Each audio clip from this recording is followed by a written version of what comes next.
দিদি দিদি দিদি আমাকে 500 টাকা দিন, আমার কলেজে লাগবে। একটু আমি তো 500 টাকা দিলাম। দিদি আমার লাগবে, খুবই দরকার, দাও না দিদি। আচ্ছা ঠিক আছে, দিচ্ছি দাঁড়া। আরে বাবা দাঁড়াও, দিদিকে ম্যানেজ করছি তো, আসছি আসছি, আর 5 মিনিট। শোন, তুই তো জানিস আমাদের সময় এখন খারাপ চলছে, একটু দেখে শুনে খরচ করিস। হ্যাঁ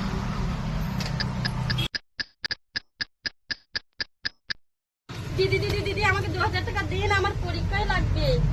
2000 টাকা? হুম। কিন্তু আমার তো খুব দরকার ছিল রে। আর দিদি দাও না আমাকে 2000 টাকা, তাড়াতাড়ি একটু দাও না। আচ্ছা ঠিক আছে, আনছি দাঁড়া। ওটা বেজে গেল। তুই তো জানিস আমাদের অনেক কষ্টের টাকা, এটাই ছিল। কিন্তু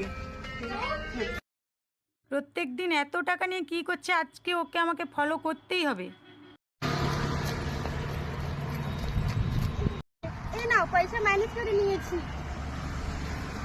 ও তার মানে ও এত টাকা নিয়ে এই ছেলেটার পিছনে ফোটাচ্ছে। আমার সন্দেহটাই তাহলে ঠিক। ঠিক আছে, তোকে আজ আমি হাতে নাতে ধরছি।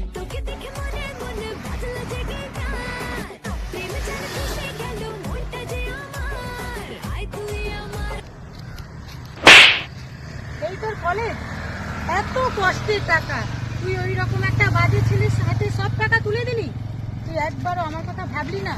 তোকে আমি কত কষ্ট করে পড়াশোনা করাচ্ছি, তুই তার এই প্রতিদান দিলি?